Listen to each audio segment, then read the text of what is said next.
मेरा नाम एकलव्य गुप्ता है। आज हम लोग बेसिकली 3 रीजंस की वजह से यहाँ पे आए हैं, जो मेनली जेई सिविल से रिलेटेड है। फर्स्ट ऑफ ऑल, जो हमारा एग्ज़ाम सीबीटी का 27 अक्टूबर से लेकर 2 नवंबर के बीच में हुआ था, उसका आज तक सिलेक्शन लिस्ट नहीं आया है। उसका फाइनल रिजल्ट आ चुका है, बट सिलेक्शन लिस्ट उसका आउट नहीं कर रहे हैं। सेकेंडली, 20 मार्च को हमारा जेकेएसबी जेई सिविल जल शक्ति का एग्ज़ाम हुआ था, जिसका आज तक कोई रिजल्ट ही इन्होंने नहीं दिया है। उसकी हमारी रिवाइज आंसर की निकाली गई थी, जिसके मतलब हमने उसको प्रोटेस्ट करने के लिए उसके खिलाफ एक मतलब रिवाइज आंसर की एक हम अपनी एक रिप्रेजेंटेशन उन लोगों के पास लेके गए थे। और अशोक शर्मा सर से हमारी बात भी हुई थी, जो कंट्रोल ऑफ एग्जामिनेशन थे। उन्होंने बोला था कि जल्दी से जल्दी इस पर हम अब एक सिलेक्शन लिस्ट, आपकी रिवाइज सिलेक्शन लिस्ट हम निकालेंगे, बट उस पर कुछ उन लोगों ने एक्शन नहीं लिया है। 20 मार्च को हम लोगों ने एग्ज़ाम दिया था। आज it's been more than 3 months, तो आज तक उसका कुछ हुआ नहीं है।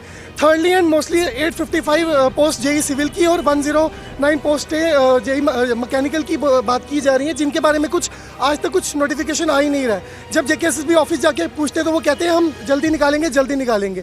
बट मैं ये पूछना चाहता हूँ कि हम एक कैलेंडर जैसा या एक कुछ हमें होना तो चाहिए ना। हमारा सिलेक्शन लिस्ट आ रही है ना, हमारा जो पेंडिंग रिजल्ट आ रहा है ना, आगे फर्दर पोस्ट आ रही हैं। तो हम लोग बहुत एक डिलेमा में है कि हम करें क्या। हम स्टेट में वेट करें पोस्टों का, हमारे रिजल्ट का, या फिर हम आगे बाहर अपॉर्चुनिटीज़ की तरफ सोचें, किसी और एग्ज़ाम की तरफ सोचें या प्राइवेट एग्जाम्स की तरफ सोचें। एक बहुत एक दुविधा में हम लोग फंसे हुए हैं इस चीज़ को लेकर के।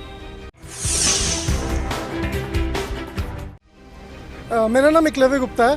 आज हम लोग बेसिकली 3 रीजंस की वजह से यहाँ पे आए हैं, जो मेनली जेई सिविल से रिलेटेड है। फर्स्ट ऑफ ऑल, जो हमारा एग्ज़ाम सीबीटी का 27 अक्टूबर से लेकर 2 नवंबर के बीच में हुआ था, उसका आज तक सिलेक्शन लिस्ट नहीं आया है। उसका फाइनल रिजल्ट आ चुका है, बट सिलेक्शन लिस्ट उसका आउट नहीं कर रहे हैं। सेकेंडली, 20 मार्च को हमारा जेकेएसबी जेई सिविल जल शक्ति का एग्ज़ाम हुआ था, जिसका आज तक कोई रिजल्ट ही इन्होंने नहीं दिया है।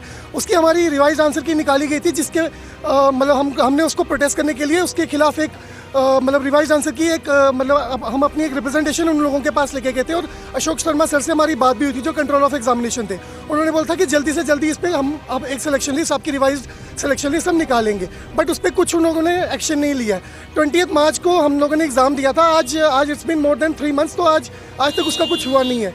Thirdly and mostly 855 post JE civil की और 109 पोस्ट जेई मैकेनिकल की बात की जा रही है, जिनके बारे में कुछ आज तक कुछ नोटिफिकेशन आ ही नहीं रहा है।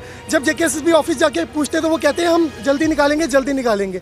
बट मैं ये पूछना चाहता हूँ कि हम एक कैलेंडर जैसा या एक कुछ हमें होना तो चाहिए ना। हमारा सिलेक्शन लिस्ट आ रही है ना, हमारा जो पेंडिंग रिजल्ट आ रहा है ना, आगे फर्दर पोस्ट आ रही हैं। तो हम लोग बहुत एक डिलेमा में है कि हम करें क्या। हम स्टेट में वेट करें पोस्टों का, हमारे रिजल्ट का, या फिर हम आगे बाहर अपॉर्चुनिटीज़ की तरफ सोचें, किसी और एग्ज़ाम की तरफ सोचें या प्राइवेट एग्जाम्स की तरफ सोचें। एक बहुत एक दुविधा में हम लोग फंसे हुए हैं इस चीज़ को लेकर के।